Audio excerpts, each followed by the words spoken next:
issue eno is not a legal issue. Era bwe munagenda mu legalite yakyo owekitiibwa abawanguliddeyo, but it is a moral issue. Kankuwe example ya moral issue ne legal issue.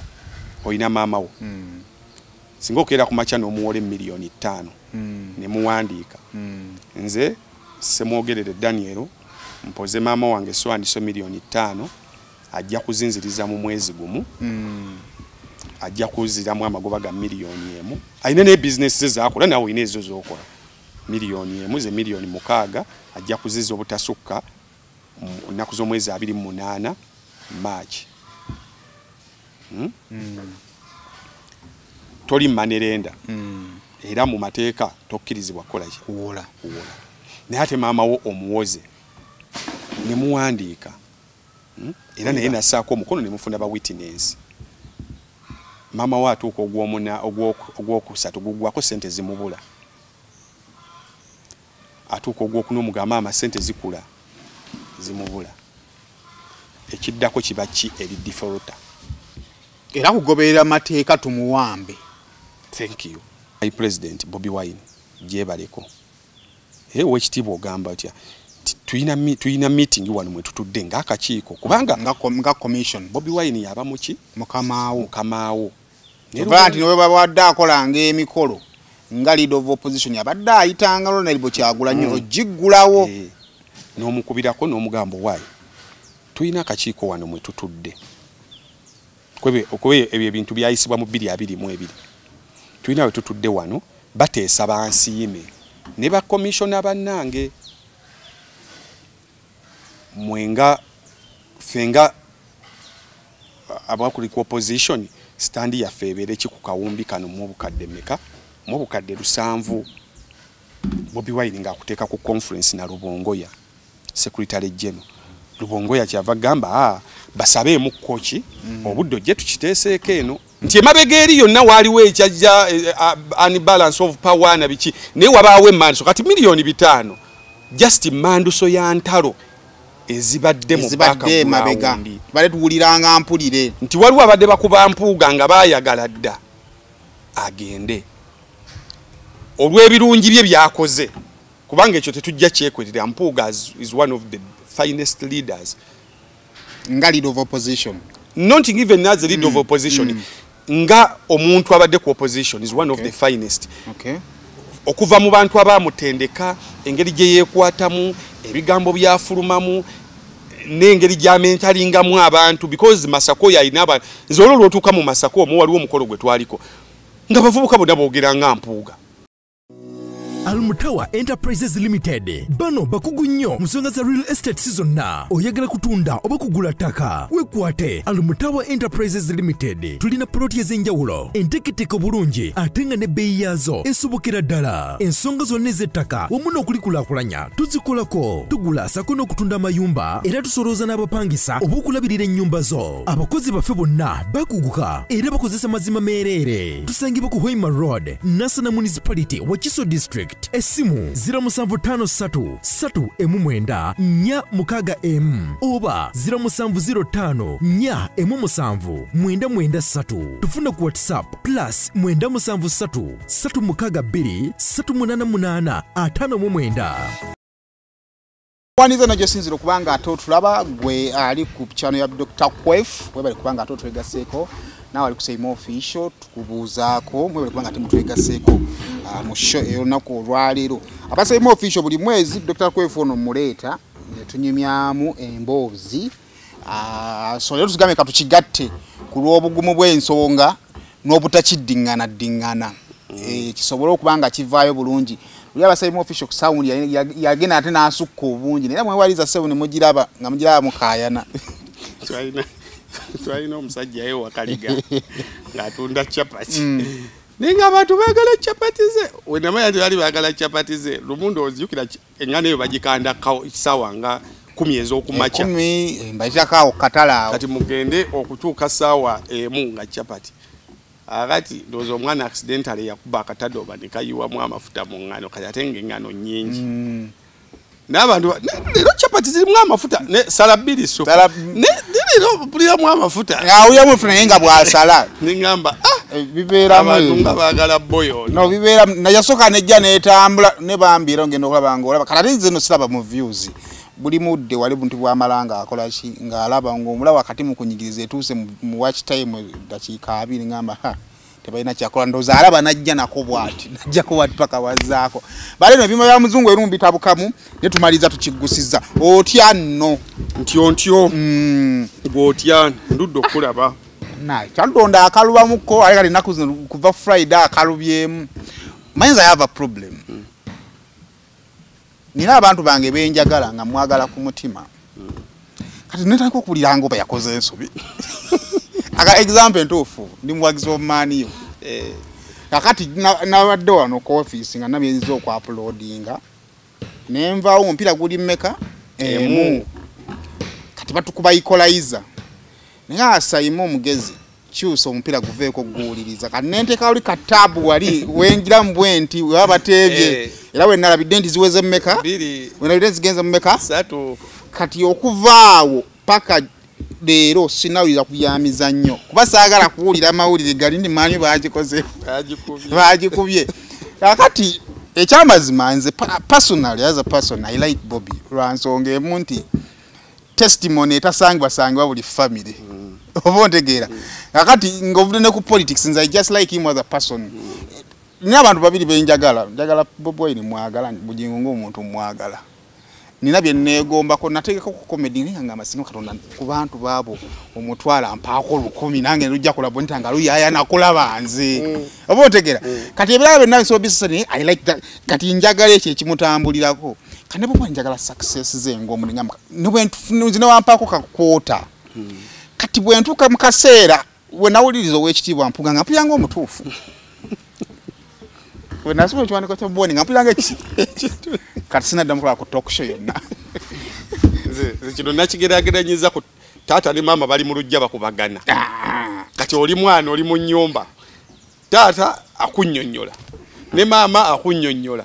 kuba ekyamazima Bobi Wine is the father of the generation yaffe eya politics kati being nti mpuuga ye mumyuka we and ligaseye ebadde so clean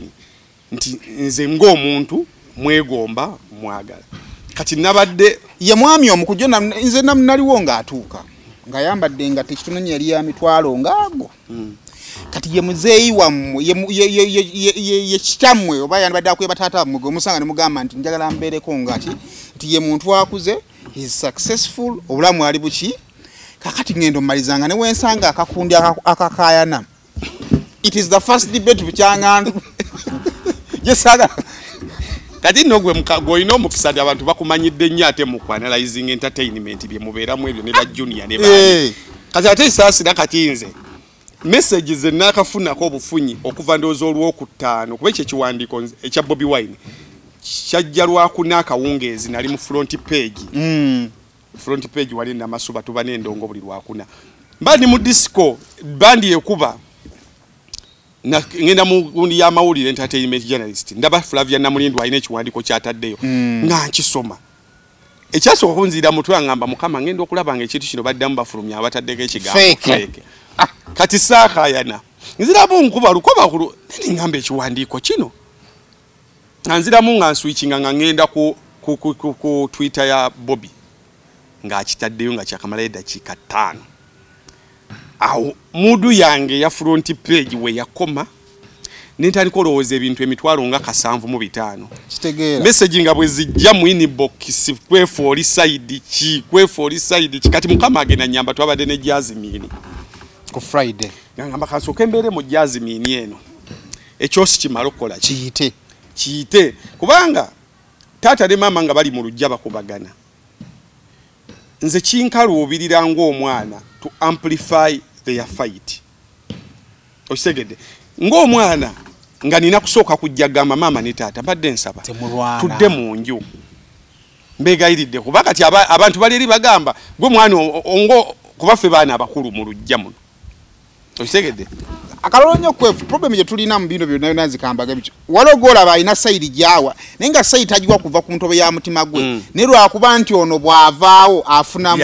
kati kiringango wena ali mugwenda bawolereza mpuga tamuwolereza kuva ku ntobe ya mutima gwe kubanga nti byayogera oba kiri yakitutte n'obudde n'akyetegereza ne lwakuba nti mpuga wawangula bamukubidde Bobby wendaba ewennyendo mukungwe simanya tuvuddeyo twekalakasiza siba kuba nti no ayagala nnyo Bobby Wine ne lwakuba ono bwavaawo mpuga muzibu wa kujjako card ye yagenda okufuna kadi zikisinga okuluma kati ate mulimu n'abe Masaka abaali ya sente ko waliyo sente ze Masaka waliyo sente za mirundi ebiri waliwo entalo mpuga zabadde alwana nazo nga ina abantu bakuba bayine sente ze baali kati ate waliyo n'agenda okukyalayo wiki ndowooza eno waliwo abaali ya sente ze kakati mukulya sente ze ani abalemesa mpuuga kakati bagamba singa Bobby Wine atukubira mpuuga ono tujja kugamba naffe twali tetulina mukulembeze era basinga bayambadde double t-shirt bwa Piero E kabiri kuliko P ekyo bayambadde dda kakati abadde abalemesa tebawagira Bobby Wine kwa bamuwagira lwa nsonga bagala Masaka avunde bayiseewo boyi waabwe then waliwo n'abakuba mpuuga nga bamukuba bakyamplifyinga bongere okumalamu generation ejja ne generation enkulu amaanyi nga babalaga nti politics wakulya ate mulandi ne gundi yakoze eki ne gundi yalidde okisegedde kakati mulimu omanyi luno lutalo milioni 5 is not something we should have debated ne kitutuusa ne wano ne waliwo entalo ezizze omanyi waliwo kye bayita sematalo asooka was it first world war bwe baba bakubuuza bagamba emanduso ye yali luddawa spark ne ogamba nti the Sarajevo double murder nti emabega eri yonna waliwo ekyajja unbalance of power na biki naye wabaawo emanduso kati milioni 5 just manduso ya ntalo ezibadde mu baka mabega bale tuwuliranga mpulire nti waliwo abadde bakuba mpuuga nga bayagala dda agende olw'ebirungi bye byakoze kubanga ekyo tetujja kyekwerera mpuuga is one of the finest leaders nga leader of opposition not even as a leader of opposition nga omuntu abadde ku opposition is one of the finest okuva mu bantu abamutendeka engeri gye yeekwatamu ebigambo byafulumamu n'engeri gy'amentalingamu abantu because Masako yalina abantu nzolo lwotuuka mu Masako omu waliwo omukolo gwe twaliko nga bavubuka bonna boogera nga mpuuga ngamba bana ne bangamba mpuuga bamala obbatendeka bali basemwogerere kati nabo baagala kutendekayo abaki abaabwe abavubuka abalala banadda omujiji omulala era mwe bali omwe abavubuka aboogera nga ye abakola ebintu nga ye okisegedde kakati yerigaseye now kati waliwo abadde bagikuba munda mu kibiina mulimu abatakkiriziganya na nkola ye ey'emirimu ey'aba diplomatic ababeera tera okubeera ku Dr. Kwef Channel nabanyonyola wakati wa Martin Luther King Jr. ne Malcolm X Malcolm X y'ebintu ebyali bya piga twende bakube radical bakube basambe reboti South Africa ye bamutata machi rama yasira makongayo byani wa ready gundi yani oyo malema bakube basambe ku meza oyo politics wa Malcolm X then wa Martin Luther King tuteese bwe bigana okuteesa let's tukole peaceful demonstrations walk to work lemerawo bwe bityo kati mpuuga beebo kati waliwo bana abali so frustrated nga bo bagamba ekyo tekikola toyina na budde bwogera naye bakube genda ku meza lwaki oyogera ne Anita Amongo yimirira wali mutwalire nga bwakuleetera kati abo webali ideologies bile zi conflictinga kakati waliwo abakyagulanyi abalowooza sajja bano baseniya nnyo ku Kyagulanyi tebajja mukkiriza katulina obbakuba bave mu kibiina kyaffe bamunyooma Kyagulanyi nti abasajja abo bakunyooma waki akoze kino era mu bigambo bye nawulidde wekitibwa ng'agamba nti waliwo banvunaana nti simanyi waliwo entambulamu nenkola bujambo nga president okitegedde kakati it is a cocktail of wars naye nze mbulamu bw'ensi eno nze omu ku bantu abawakanya nti omusango omukadde gusala omupya ekyo nange ntandise okyetraininga kati nze nkiwakanya tusobola okuba n'omubbi w'okukyala ekyokuba nti ye mubbi wa lulango ekyo nze tekiŋŋambisa nti eyamenye ennyumba ekiro yeye enkola y'omusango omukadde osala omupya njagala nnyo ondeetere evidence nti waliwo omubbi lwajja okuba nga ebyaddala kwolotise yabadde ye kati ekyo ne kibuza obujulizi bwa kino ekipya ekiriwo olw'okuba mwesibye ku bikadde njagala ne tudiscussinga the issue at hand kino kye tuliko kituufu obukadde 5 bwafunibwa mu mateeka oba nedda ye issue at hand corruptinga olemu okulaba ensonga eri at hand biasness yo gy'olina ku Bobi Wine ejja ku corruptinga biasness yo gy'olina ku family y'aba Bobi Wine ejja ku corruptinga Insereko is not a secret. Is Insereko yani Nyanzi. It's not a secret nti nga yo muntu alina okwetereza image wise. Era I'm not surprised nti mu kiwandiko ky'owekitiibwa Mpuuga wansi eno yataddemu akantu akagamba nti sijja kukkiriza family interests. Ako akantu kateebwamu lwa Uncle Nyanzi. Simanyi Nyanzi bwono okikola naye you need to work at your image as a person because buli erinnya lyo bwe lijja mu pule wajjawo okugula kadi wajjawo buli bwe wajjawo a lot umanyi kibayita legacy. What is a legacy? A legacy is anything that is spoken about you in your absence. Nti singa tubeera wano mu meeting nga tutudde naawe negamba no emiliyoni zino 3 tuyite hafi ng'omuwanika waffe kyoyogera kyoddamu ye legacy ya hafi kitegeeza yoyo hafi taliiwo naye kati legacy ye emukiikiridde kati legacy ya Nyanzi alina ogikolako ennyo bwe kiba nga si kituufu alina okulwana ennyo atuwe side entuufu atubulye lwaki erinnya lye buli lijja mu pule emboozi ya 221 buli muntu abeera amwekokkola. I don't have evidence oba alya ssente oba tazirya naye buvunaanyizibwa bwe ng'omuntu okumakinga sure nti erinnya lye atisi buli balyogerwa kulyogerwekokko mu gundi entuufu oba buvunaanyizibwa bwange ng'omuntu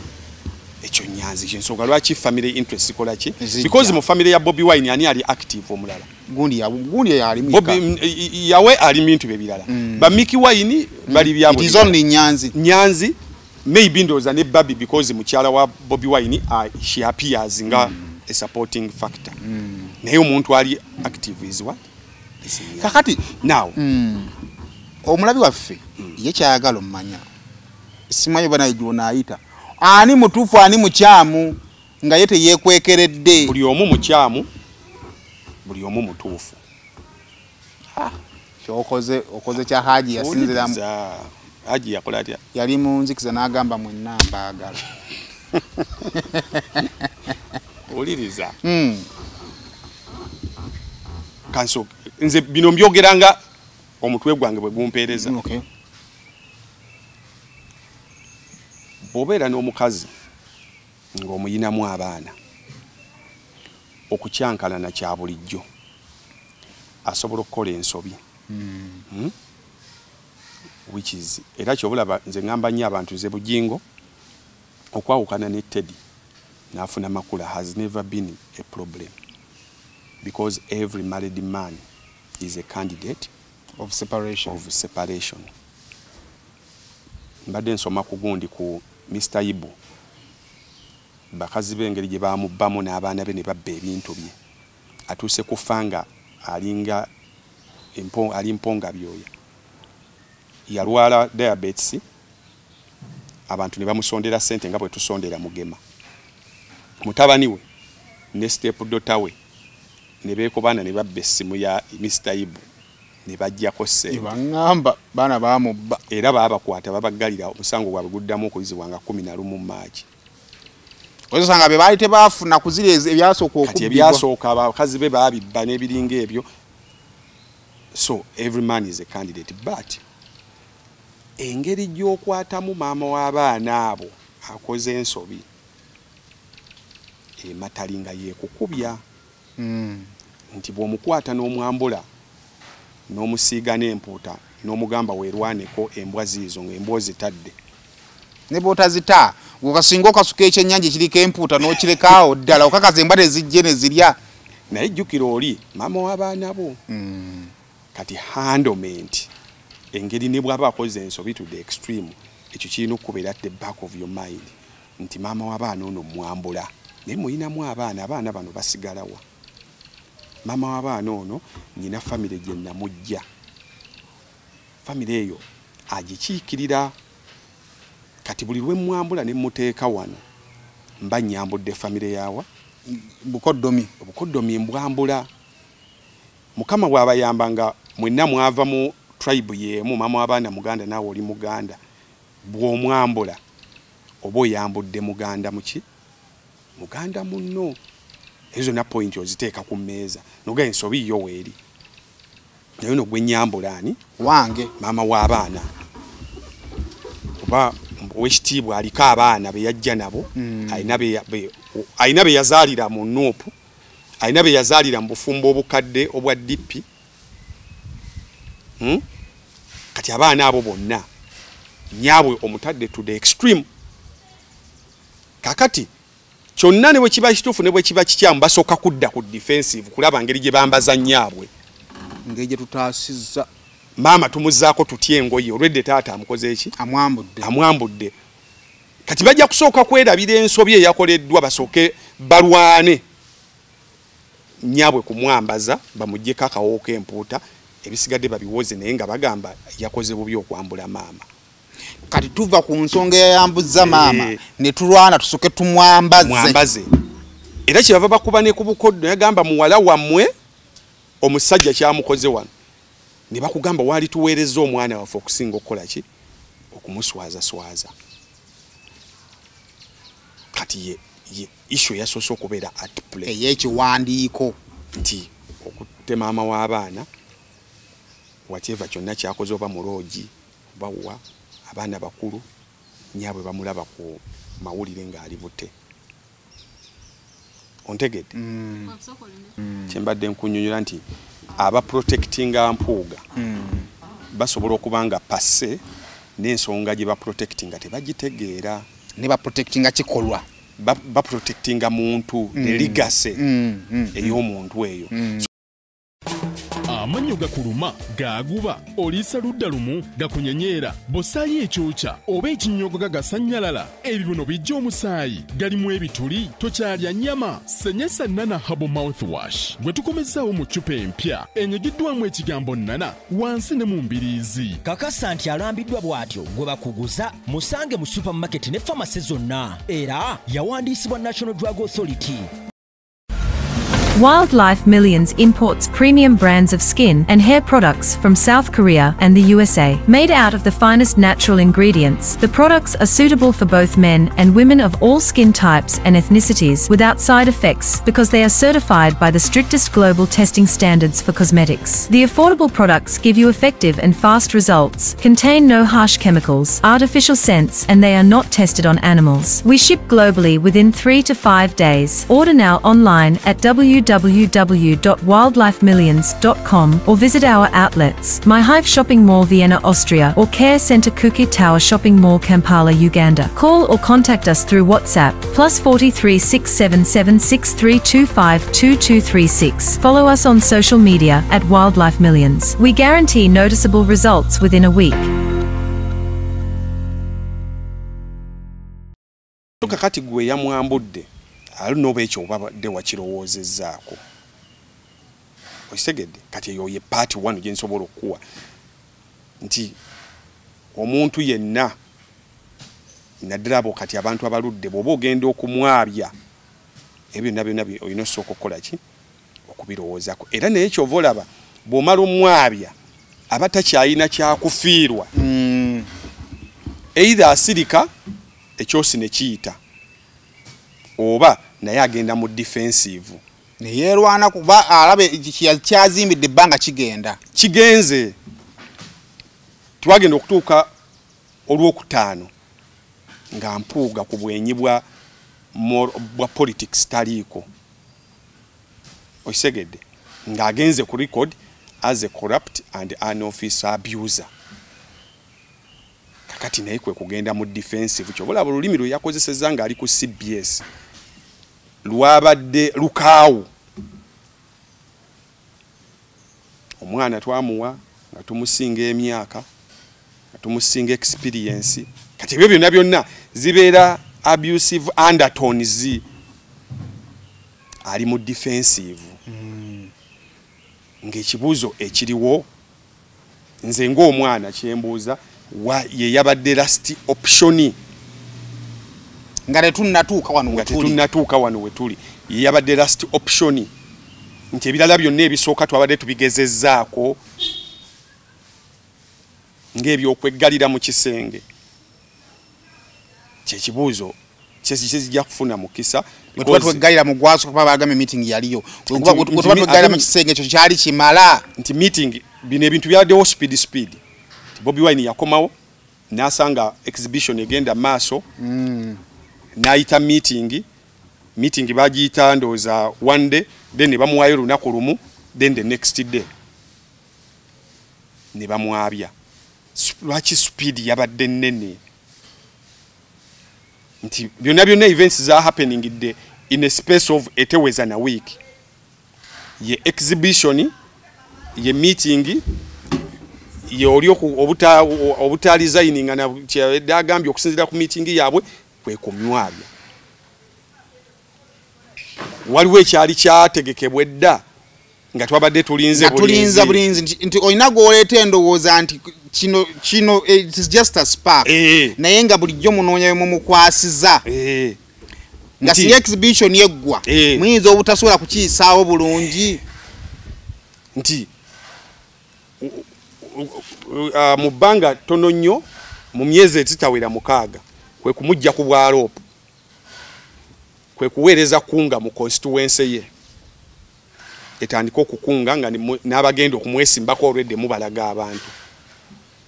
mweyo space tenaweza mwaka avudde ku bwaloopu kunga eyiseeyo agiyimiriza ti lwaki mukungira mu constituency yange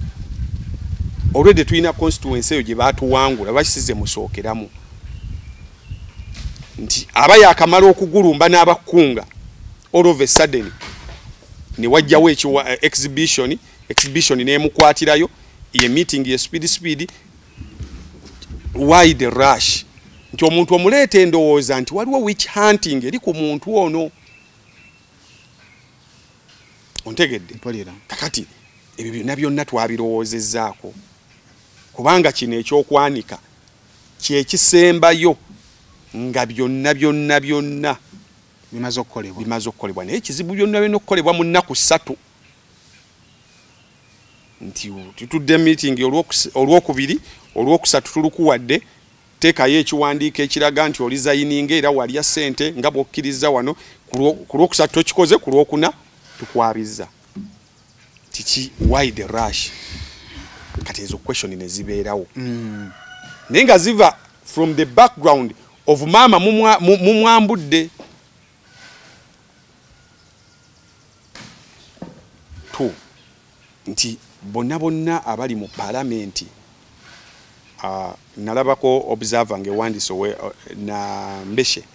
yakulira oluddo oluwabu yakulira yenampala wabo chief whip yawa abaana b'emirimu that is nepotism yena aleta ensonga ze munnange mumanyi bagaba obutwa mu parliament ebinaku zino kwe kuleeta abaana bange nti okutabula kyayi wali tosobola kufunayo muntu mulala eyo naye ne mumutegeera ne mukirekaawo why this one lwaki ono ye mwamukubisizza luga nga luliko abeera kya abeera ogubera mu nnyango nga mama wo bwagamba naye Simon nja kukuba ngeze mpinya ye warning kwe kukuba so kati eyo side emu video ena atayina budde bugimalayo gireke gwayagala okutema kubanga ero jasanga babutemye embitundu gundi agambye bwati ne bwati so kati eyo side emu nebeerawo nti kati aba protecting chovula abamu abakuba baga muganda munaffe ate mukatuliki munno kyekitibwa ky'obwakabaka mbadde nsoma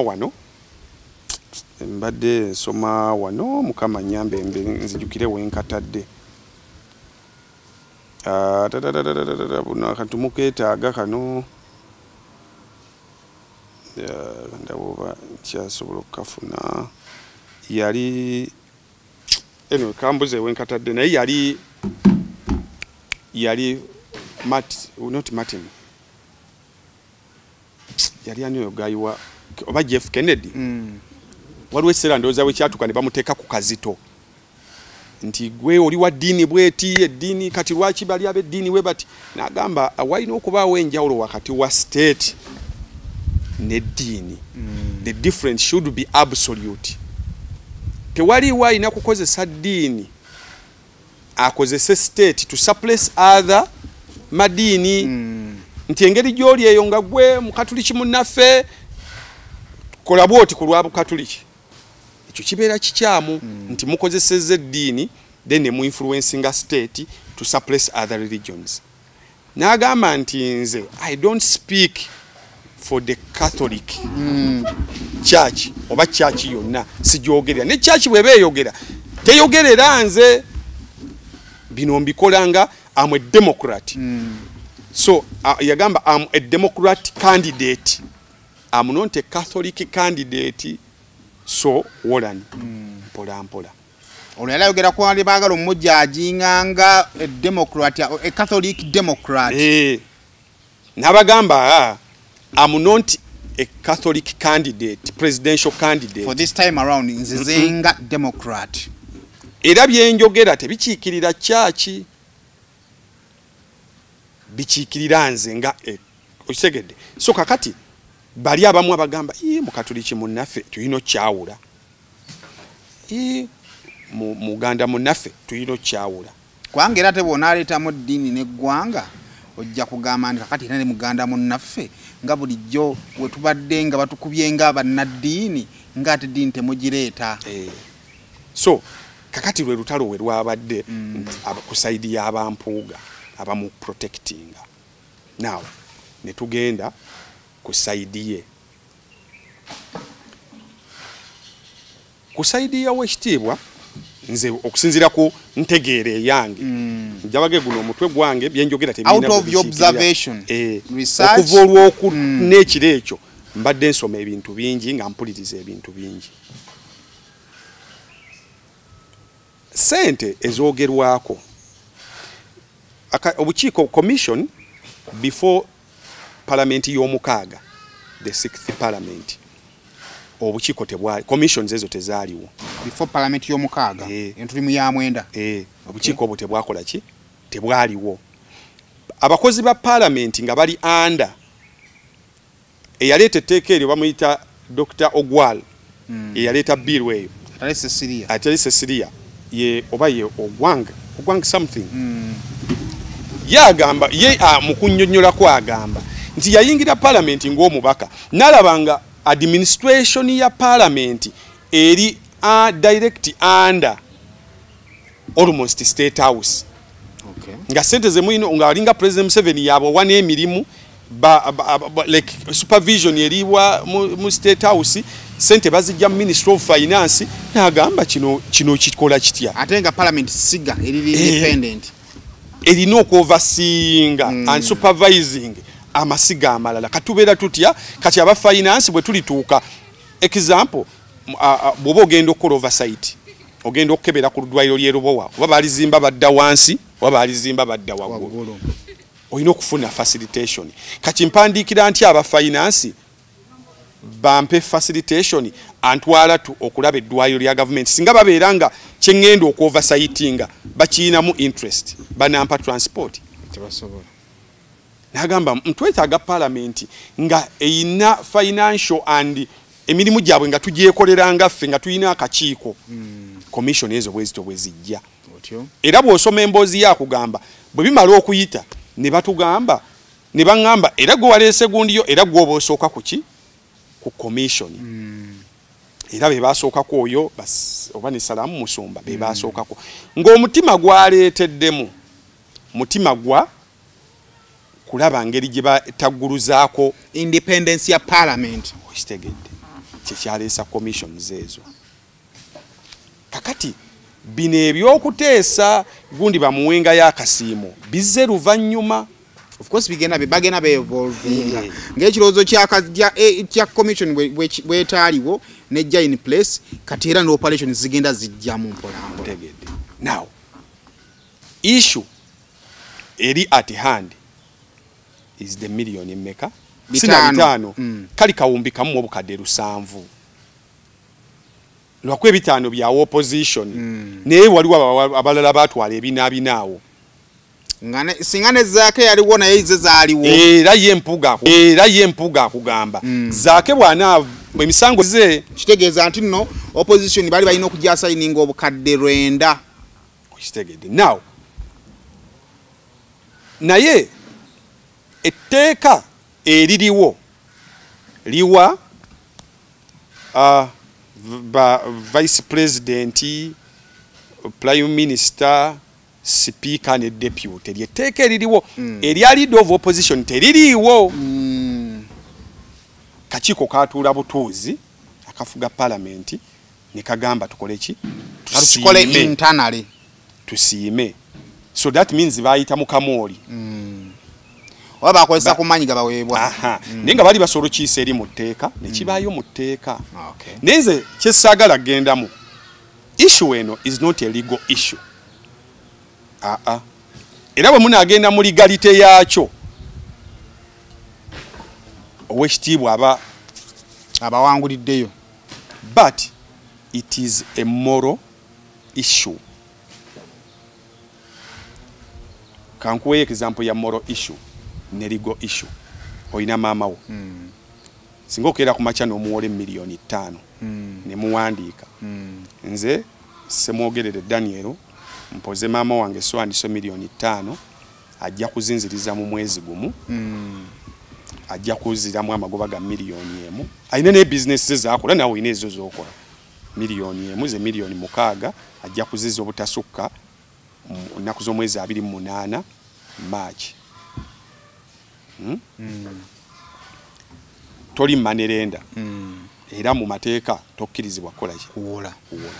naye ate maama wo omuwoze ne muwandiika era naye nassaako omukono ne mufuna ba witness maama wo atuuka ogwokusatu gugwako sente zimubula atuuka ogwokuna omugamba maama sente zikula zimubula ekiddako kiba ki eri defaulter era kugoberera mateeka tumuwambe thank you kati buligo ligale oba mutuufu nti wayita mu kamooli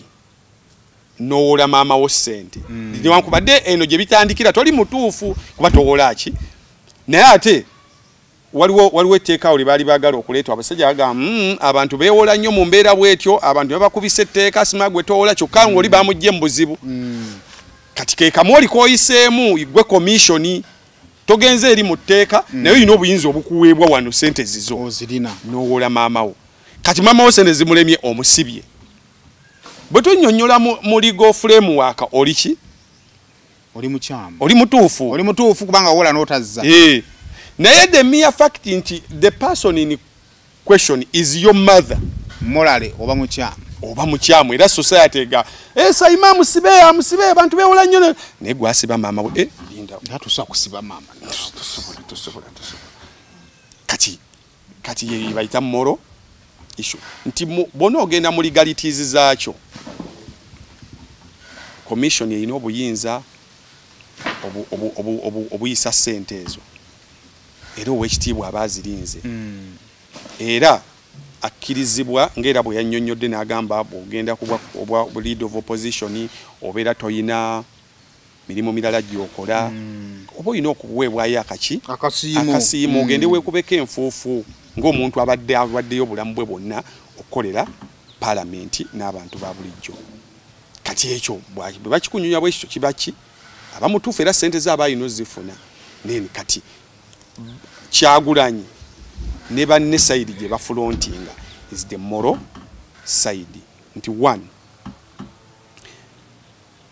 timing yaki etya poor timing nti tuli mu mbeera nga parliament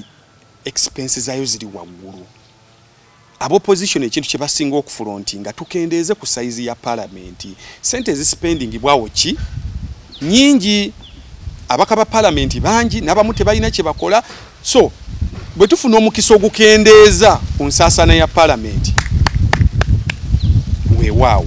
so gwe nga opposition at the back of your mind ekyo kirina okubeeramu nti omulimu gwo mu parliament kulaba nsaasanya ya gavumenti ekendedde etya yensonga lwaki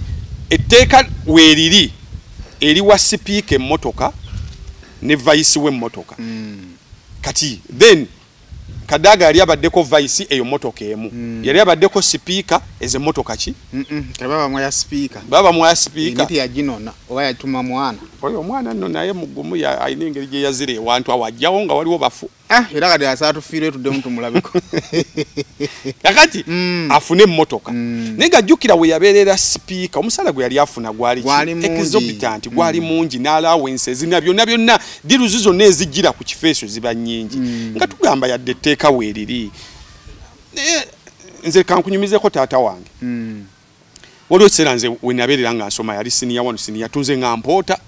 nga mbaamu ne ssente nange napoota n'ebifaananyi nabisangako ewaka nga mitwalo ebiri mbaamu nagyo kati nga taata ogenda nojja ku makya n'akugamba n'akagala akuweeyo ssente z'okulya ku ssomero ogamba yadde oli ye taata wange alina okumpa n'omugamba ninamu alina okuwa naye olw'embeera timing ng'ate naye omulaba muzimbi ayiya buyiye wakati walina mmere naye ayagala otuukiriza obuvunaanyizibwa bwe nti akuwaayo bwe ng'omwana kikkakatako kakati tuli mu kkuba emmotoka za sipiika naye ziri mu mateeka nazo tuli mu kkuba abaka ba paalamenti nga constituency ezo paalamenti yeziyisa naye tulwana tukendeeze ku expense so kati gwe owa opposition bw'ofuna omukisa ogutuula mu meeting ereeta expenditure endala ku ssente z'omuwi w'omusolo n'ekonomi engeri gy'erimu yeyeekanamyemu tukusuubira okuba nti ogenda tuteekawo resistance ey'amaanyi ogambe nedda ne tekisoboka olwedde nfuna omusaala ate waki mumpa endala already tufuna omusaala already batu facilitating a commissioner have an extra pay okuleko muwa security ne motoka baika tebalina mu allowance ze batuulamu eno banga ina allowance zafuna nebyo byonna bitubigendamu ne nga opposition tukkiriza nti ekikutwala mu parliament sente zijjaze bayirawe oba ofuna allowance oba tofuna kyekifaananyi n'ekituweebwa tuli mu kubalwanirira eno so bw'ofuna omukisa ogutuula mu meeting yonna nga eyina sente smart ziwe gundi tukusuubira okukola ki okuresisting okugamba nti neddo guguba yadde kakati nojja ku record nga bulijjo ebabeera ku record nti bannange waliwo etteeka eryayise neffe ng'aba opposition tuli on record nti yadde batusinzizza numbers naye twakoze eki waffe Mathias Mpuuga ow'ekitiibwa wadde bamusinze bo naye yaliganye era esente bwe zinajja tajja zitwala kubanga tukendeeza expenditure yaki nojja ku record sente of course zijja kujja zikuteerweyo kati debate ejjeeno oba engeri gy'oli nti mu kakiiko mwoli commission etudde eteesa kawumbi kamu obukadde 7 kawumbi kamu obukadde 7 that is a lot of money and it is equivalent to a lot of things mu public service. Zake talimu mu commission alina ebizibu bye. Mbalamusizzaako nnyo bannyabo ne bassebo nga nsinzidde wano ku Rosemary Beddings nga ffenno twakuguka mu kisenge. Kyoba okola ennamba eri ku screen kwoba okuba oba tusindikira ekifaananyi ku WhatsApp kyonna kyoba weetaaze ate nga tuderivaringa Uganda wide.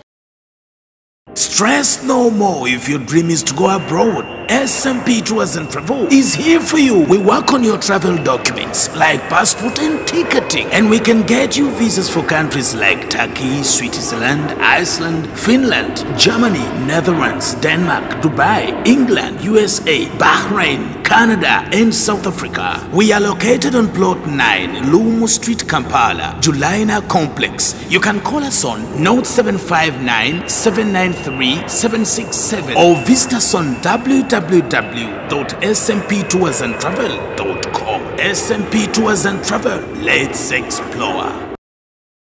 President Bobi Wine jebaleko. Wekitiibwa ogamba otya tuyina meeting wano mwe tutudde ng'akakiiko kubanga nga commission. Bobi Wine yaba muki mukamaawo nti ne babadde akolanga emikolo nga leader of opposition yabadde ayitanga Ronald Kyagulanyi ogiggulawo n'omukubirako n'omugambo waayo tuyina akakiiko wano mwe tutudde kwebe ebyo ebintu byayisibwa mu 2022 tuyina we tutudde wano bateesa bansiime ne ba commissioner bannange mwenga fenga abakuli ku opposition standi ya febere kikukawumbi kano mu bukadde meka mu bukadde 7 Bobi Wine nga akuteeka ku conference na Rubongoya Secretary General Rubongoya kyava gamba basabe mu kochi obuddo je tukiteeseeko eno nga mujjamu ngo bagabana tufunemu obudde tugende tukole ki nja kudda ngojja mu meeting kati bino byonna bye bali mu kkube eno bali bikubuuliridde wali eri mweyo meeting tutwala sente zino tufunda kino ne tufiirwa kino nti sente ezo kituufu okoze bulungi bakusiima milioni 5 naye ensi eno etulaba etya nga sente ezo zitandikidde kuffe ogenga Latigo agamba bwe yalifuluma yafuluma na kalaputopu ke tiyaweebwa yadde ebi n'abalala bonna ebaafuluma tebaaweebwa yadde 2 sente ezo zitandikire ku ggwe kakati ate ffe tugamba bali nti boonoona sente waliwo abasajja wano bagenda ne bawolereza eggwanga ne balitaasa obutabalika n'obutabalika bwa sente gavumenti ne bawaayo bilioni 6 ng'okubasiima sente ezo twazikuba nnyo handshake eyo twazikuba nnyo ti baakola omulimu gwabwe ne babawaayo kabwasiisi kabuwumbi 6 opposition n'ekikuba nnyo nti olwedde baakola omulimu gwabwe basasulwa buno bumbi 6 bwali tebubasaanira era kyatwala president kuguguba n'aziba walwa mpaka upon that background abantu banaatuwulira nti naffe tuli mu kwesiima bajja tukuba nnyo sente ezo genda position yaffe eri bweti ate era n'ekirala kijja kuwulikika bubi nga gwe kennyini otudde mu meeting eteesa akasiimoko kinyuma nnyo bw'oba olina ky'oteesa ng'okiteeseza ddako bw'olibozeeko weerandi good bw'oliba tozzeeko kiyamba oli ali bakola ki because wano mu mateeka agafuga public servants conflict of interest kikulu tikiwulikika bubi nti gwe ate weeteesereza kiringa essaawa zino ni waliwo conflict of interest nze gyendaba mu media gundi yaffe tulina budikoda buno nga TV zonna zirina kugenda okwo abantu ne babusasula balabe TV zaffe kyokka ate n'obwo budikoda ate nabo buyina channel zaabo era omwa oyo yali angenyogera ku mizannyo gya Albo wemeka 2 ng'ayogera ku Yutani ali kubukedde n'ensobeddwa abadde ku makula nangamba naye ekibi kya Yutani ekifaananyi kye kibi naye nga ono agenda owaayo ekifaananyi kye kubukedde kyezanya kiba kirungi we are competing at the same time. Referee ati naye muzanyi kati ekibuuzo wobona nkuwona kujja kunkubira mu kifaananyi bale kitaga regulation as early as possible. Situjja kutya banafa batukulembera ne bakamafu tebajja byogere kasatu byogeredde ku online tebyogeredde ku TV musobola kusala naye naffe tetuvumirira just tuwandowooza yafe nti decoder ze mwagwa gundi kwe tuba tuyita abantu basasula decoder ezo kulaba ffe oli aliwo nga ki nga mukutu kakati ate naye yakola channels ze zikompitinga nti musaawa Saimo waberera n'akazannyo noli naye alina akazannyo ate yayina bupya obusasula ensene nyingi kubanga ffe tupiloting na bupiloting naye sente zaawo abaana abo zimanyi. I'm not saying nti kibi njagala ne channels endala muwe abazanyi b'ebina Uganda sente nyingi bajja kukola good work. Naye conflict of interest ogirabye ndabyewo ntegeddawo nyera madde nalabyewo jjojjuzo omwana yakingambe kuba singa olunaku lulikya UCC nekola radio gwe kati olaba biba binyuma njasaba ku UCC anti obumo eriso olitira ku regulator okitegedde kakati kati kikunyonyodde andaba ndozo okitegedde nti otudde mu meeting eteesa osinzidde ku kyokugamba nti nze nfune bina era nalumiddwa nnyo bakuba Mathias w'ekitiibwa yekka ne bana abalala bonna abalimu waliwo afuna ebina andi amanya ngeri gye bali ba Northern amanya mazibu kakati tukugambe ekyo kyeba conflict of interest omuntu tolina bojja mumatiza nti gwe refali ate era oli muzannyi tekisoboka kati awo singa w'ekitiibwa yabaddeyo n'essimu eyo nti bannange leader of opposition mba nkulembera kubanga ideale Bobi Wine yandibadde leader of opposition singa twalina etteeka ng'abeerayo mu parliament naye mu parliament takola ki yandibadde leader of opposition kitegeeza gwe okuteekayo oba okiikirira ni okiyandowooza za Bobi Wine kolologoyo ng'omukubidde eyo yandibadde yasolovinze ddabuli kizibu kyonna kye tulimu tibannaayo oyo yennyini akaana namukubira alimba mbu yabiraba mu mawulire namukubira Lubongo ya gwenga mukama wange Secretary General nakukubira omanyi mu byonna olajja kugamba ekintu kimu balido mundabe yange I stand to be corrected owekitibwa Mpuuga yimu ku balido opposition basinze okwetaaya nakola ebibye balido opposition bonna basinga naddala bali bavange najja nankumbi batambuliranga ku script y'abakama baabwe ku headquarters era bwe batambuliranga olowooza eddembe eryaweebwa Mpuuga sisiri eryamuleetera okusalawo ng'alaba the independence agirina anti independence eyo giraba niwabeerawo independence eyitiridde osigala oli accountable banga lyonna weetegekerenga enkuba neguba gwaka bwe gutyo enkuba gyetegere because omuntu yenna ali mu office oba accountable ne boolaba osobola okubeera mu office n'omala emyaka ena nga tewali auditor yali azzewo naye ekiwendo lwe kisituka basobola okukusibira ebintu by'emyaka 2 emabega ne bagamba mu office ani yalimu ebiseera ebyo kati risiiti zo olina zikuuma nga zikola ki nga ziri nga ntegeke bulungi nti enedde lwe basituka obeera olagabulazi nti kakati eddembe liba likuweereddwa toyina kugamba nti waggulu eyo siinayo ki nti ne bwe kaba kantu katono katya olina okusigala nga obaako wookakola ki nyina example ebadde nze mutwe naye leeka egenze olina okusigala nga oli accountable nti essaawa yonna bagenda kunkubira essimu bambuuze sente zibadde nga zijja ziseera nga ziragawo so awo wokka butawuliziganya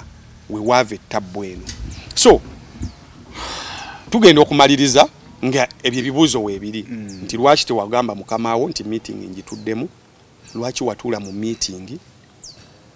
ekuteeseza okitegedde kakati ebyo nebena ogenda obinnyonnyola nti lwaki commission bwe yamala okusalawo eri lwaki temwakireeta mu tteeka lwaki kyasigala muki mu commission ne muyita mu kamoli ne mugwa munda fine mwayingira era mwatuula minasi ne musalawo naye mwali musobolo kiyise ne wabawo aleeta biiru nga sina yeggwe nti baneetusa era bw'otera okulaba mu parliament omwo nga waliwo omuntu afudde oba waliwo omuntu yeetaaga okusiimibwa si gwe omuvinga motion ekusiima wabawo agireeta era bagamba motion esiima guuni was moved by the prime minister was moved by so and so you don't move the motion that appreciates you era wabawo agimuvinga ne wabawo n'agisemba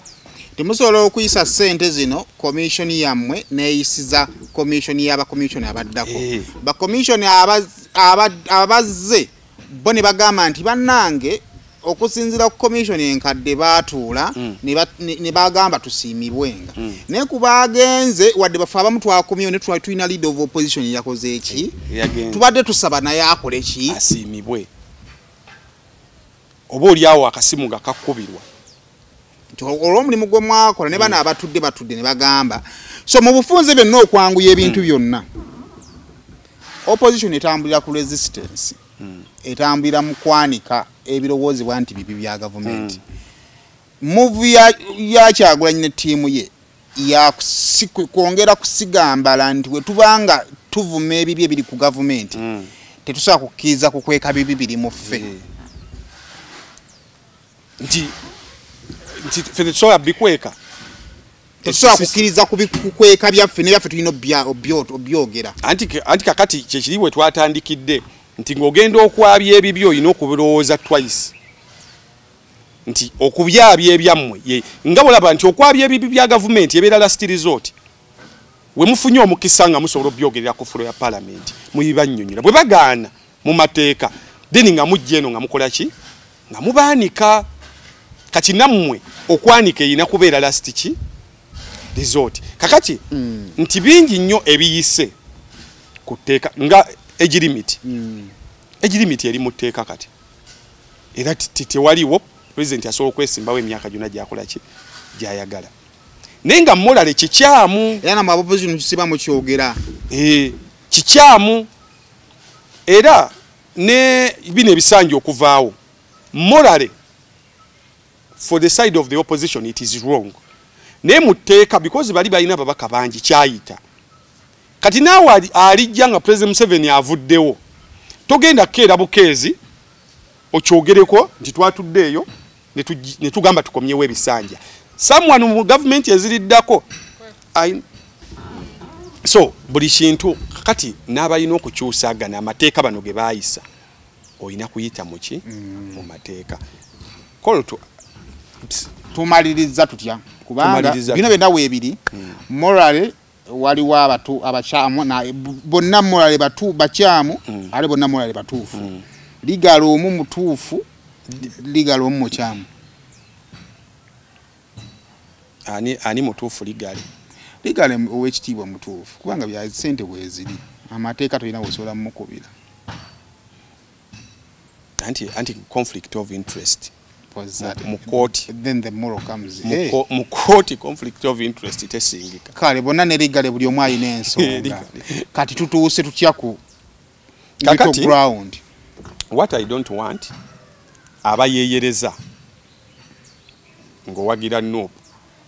kyekiri kyova natandise n'example ya nnyoko nga bamwambulidde mu Stenseni tosobola kudda eno n'omuyeyereza mama kookirabe muli maama oyo yakuzaala ali mu maka gammwe mama kookirabe taata yagamba dda nze bulijjo okulaba maama nze bulijjo nakulaba dda ekyo kyokola kiyamba bali abo muvuganya literally oli mukuwagira bali oyisegedde then kati it is not something to jubilate for, it is something to cry for. omwana omu na ku status ye nga bakamala fulumya ekiwandiiko is it fada onkoledde kino okone wagiraba yagamba fada onkoleddemu kino kintu kyakunakuwala nnyo si kyakusanyuka era nawulira ne bano kati bano ebyobufuzi kyakunakuwala nnyo kubanga kina we kituwagulira kibawagula nnyo kankuwa example twali mu World Cup wa 2022 fena tumujjukira Bufalansa yajjanga eti omuntu ogwo Lionel Messi ne Bufalansa yajjanga omuntu omu yekka gwe balina okuteekako ebirowoozo Kylian Mbappe ontegeera now era Bufalansa erina okubanga yasayininga abantu nga basatu okubeera nga amaaso gaabwe tebagajja kwani ku Messi kitegeeza tiimu ey'abantu 11 abantu basatu mba mbawagudde basigadde abantu 9 kakitegeeza mwe muri 10 again 11 against muri 10 against 9 Messi ne bwabayamba n'abeera bubeeze eri mu kasonda kitegeeza aba basatu bajja kubeera eno kati mwe abasigadde musobola okukola ki okwetaaya the reverse is true kati singa Messi mu ddakiika ya 3 anyigamu ne kochi wammwe Scaloni kochi n'agamba aveeyo kiba kiwagira side kyekikolwa ekyo side ebalumba Bufalansa egamba era Bufalansa kyovola bewagira nnyo negamba Messi twamulabirawo lwaki actually bongera muwaga nebo bakimanyi katono ka staff mu abadde buzibu bongera muwaga Messi agamba katya Scaloni yagusamba oyo Scaloni abe nale mbawagira nnyo Scaloni yakatendeka gwa wangula Champions League no wangula egindi wave Barcelona huyo PSG webye akugamba katya kumbe bo bakuba bagukubeno gukoleshi gunywe wabwe kube ekyamazima owekitibwa Mpuuga mu bantu abalumye nale mu mutwe akwata kisooka bangamba ali mastermind w'ekintu kimwe kyali kinyiza ku government eno okimanyi bangamba mastermind wa walk to work kube ebyo ebiseere bali nnyo active ekyaddala owekitibwa Mpuuga w'amaanyi nnyo nti bali bye bakoma okugamba nti oye bassa ku kikkowe tera kale bakimanyi nti bweba gundi bwokuba Messi ayina abasajja be batambula nabo bo bakubiddemu ba Di Maria tokwata ku Messi nasigala nga akyagusamba bamanya kusinga batuyamba ne batujiramu Messi mu busungu wano Di Maria ne bwana basigaddemu morale ejja kuba wansi waliwo n'abalala bamukkiririzaamu morale ejja kuba wansi kati bwokuba ow'ekitiibwa Segona Namboze tiimu eyo yonna balumya omutwe atakulumba ajja sirika ajja kwewala abeere nga takyakuyamba kyokka ate waliwo abagate tubeetaaga babaveemu buli okomuganse tubeetaaga because they are seniors owagira side ki eri era bo kiba kibakolera kyovola baba bamwesibako nnyo mbadde nina clip gye mbadde ndaba ya Big Eye ayagikola na Faruku n'agamba abasajja abo balaba bw'omala okwokya nga bajja bakuwagira kati bakuwagira bongera okulaga bali nti oyo kiriya waffe n'agambe ojiro bagaba naye mwalindezedere muneke malize ebintu byange kyokka bw'omala okwokya n'obulirayo nga bakwesonyiwanga n'agamba nze bandekera abantu nga nze nina obbannyonnyola kati owe naalemu yagizanyisanga kaadi kuba ekyamazima mu Masaka awo Mpuuga abadde abafuukidde ekizibu ate singa mu Buganda bakujjako Masaka oba toyinaawo business bakujjako Masaka is the capital city of Buganda ekyo tetujja kyekwekerera bebamala ne bagikujjako ne bakujjako bano ba Segona baani okitegedde so Namboza ayina mukono gojja kuwoza baluddewo nze ekikulu kati nekino kankibagambe ekikulu nze sifa ku muntu budde bwamaze wantu issue si budde bwamazeewo issue biki byakola simanyi oba ontegedde ekitunze emmotoka si kuba nti eruddewo kasite jemize ne bweba ekyakola bulungi nnyo ng'eva waka kugenda ku mulimu neva ku mulimu era oli bwaga nti njagala emmotoka empya buze yaki yebadde ki otegedde so abawoza banamboze nabo baluddewo sokodde wali eri ogambe naye bakya obwongo bukaddiye tebukaddiye nze Museveni kyokka kye nnina naye okulwawo aluddewo naye tetulina kitugattako. We need fresh blood. So basewo ne banyabo kati ebyo byonna byonna olina obbirowoozaako nga tonnafuna kivula nze nabuliddwa sayidi gye nkola ki gye ndiko because gy'okoma okuvuma ow'ekitiibwa Mpuuga owagire na you amplifying ki nze call to action yange nsaba Robert Kyagulanyi n'ow'ekitiibwa Mathias Mpuuga egoozi zaffe ffenna tegirina zirigenda tutwala. Buli omu akola ensobi era buli omu yakoze ensobi. Let's go back. Tukkirize nti buli omu alina waali n'ensobi. Era tukkirize nti bbanga lyonna wabaawo okunyiga ku liiso. Wogamba nti nze ng'ow'ekitiibwa eno ensobi nagikoze kansooke nnyigemu ku liiso. Ali nakyo kisene ze twogerako tezinnajja. Naye munnange Bayibuli egamba nti Ibrahimu yasaddaaka Isaaka naye yamusala. Naye omutima gwe kasitoba wiiringi n'ensi ya Abulahamu okuwaayo omwana okusala kyamala okumanya Katonda okumanya nti oyo amusaddaase newangadde yamuwa endiga oluvannyuma. Ne mu Bayisiraamu tulinamu Idi nnamba. Otegedde bulungi nnyo naye wegamba nti yalagwa buki obwagazi. Namumaliriza waliwo enjogera eri naddala mbali ku sayidi ya Honorable Kyagulanyi nti abasajja bwe yabasanga baagwa njagala kukkiriziganya nabo naye n'ensonga emu kaŋŋende mu mupiira gwe tutegeera obulungi. Waliyo omuzannyi nga tannafuna kooki mulungi n'afuna kooki amutegeera nti nze omu ku bo ye Onana. Nze ebyaddala Onana is one of the best goalkeepers. Ali bubeezi mu tiimu nfu. Ontegeera bulungi. Defense y'enfu nnyo era iggulo olati babakubye 3 bali basobba kuba omwenda. Yakutte bulungi nnyo. First half. Gole zaade zyawo zaade ki?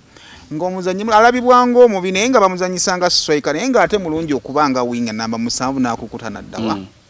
Nze ndowooza ttiimu yabwe ekitiibwa Mpuuga baali tebafunanga bazannyira buki bulungi. Bwe baafuna omukisa ne bazannya omupiira omulungi Honorable Nambozi yamubirayizinga mukono n'amuleeta. Honorable Mpuuga yamubirayizinga Masaka n'amuleeta.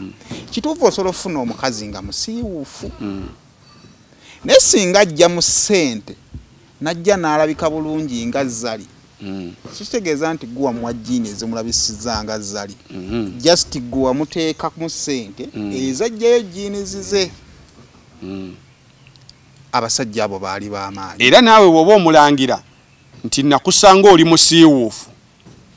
era naye yakusanga olina kyobulako ensonga lwaki waleetayo omusiiwuufu. So kati nze ndowooza mu kaseera kano we need to compromise because we need each other. Ate kyokubiri kasita ffenna twogedde Ow'ekitiibwa Mpuuga yazza n'ayogera. Bobi Wine ate y'artist ayogedde eminu gisoba ne mwemeka mwesatu. Ndowooza twogedde kakati mu lujja wano tweyambudde kati tudde tukkiriziganye. I have a belief amasimu gali mu kukubwa kanisa eri mu kukuba ne institution ziri mu kukuba. Nsaba tukwata amasimu ago tudde mu kisi tuve mu ddiiro kuba ffe abaana era eno video genda labawo abangi abanvuma wansi awo n'abampagira kyessaagala. Ekyokubiri Owekitiibwa Mpuuga yakyogeddeko ekintu ekisinze okutattana wano waffe tuli wano mu Central gwafuuka musango to recognize the fact that nva wano mulembe gwa Kyagulanyi ng'Abaganda naffe tuvimbyemu mukkiriza mwagala tuvimbemu 5 gyokka. Ekyo nkyogedde nga Muganda ku mulembe gwa Kyagulanyi tuvimbyemu kati bwe muwulire 5 gitumala yange. So nsaba bakama baffe Owekitiibwa Mathias Mpuuga I still respect you for your legacy. Bobi Wine gwe tuvudde wala tukkirire nga bwe twabeeranga mu Firebase abaalimu bonna ebiseera ebyo si nti baakolanga birungi naye tewakkirizanga Kamiliyoni na Bebe saasira kano nkoogere Bobi Wine bwava ebweru wasanga Zexi ng'alanze show olese example ennungi wasanga zekisinga alanze show nga ku ground tekola ki teriyo bus za parking ekamo kyawo vane ku bus eggulo limu Bobi Wine he abandoned his car n'atambulira mu moroka ya Zexi n'agenda naye ku radio Simba n'atambula naye n'atowa ne order n'agamba John nti byonna bikolebwa n'esheyo mu kakasenti ekolebwa bulungi naye munda mu wakati mu bulumi obungi kubanga omwana yakola n'agamba Firebase Entertainment presents naye nga tokimanyiiko n'alanga bubi ne tutuuka n'okulowooza nti yaguliddwa atulabise oba akulabise nti tokyalina bawagizi ne tulwana sheyo yakola ki omutima ogwo nsaba gudde mu bulowooze bweko nsaba olese example ennungi ebisigadde tetujjajjatta nnyo togiwa muliro togikuma muliro eno embeera girabe nga maama wo na taatawo bali mu lujja buli omu alina ebizibu bye tudde mu kisenge kuba bino bye tukola tebiyamba ffe if we fail to live as brothers and sisters we are going to die as fools.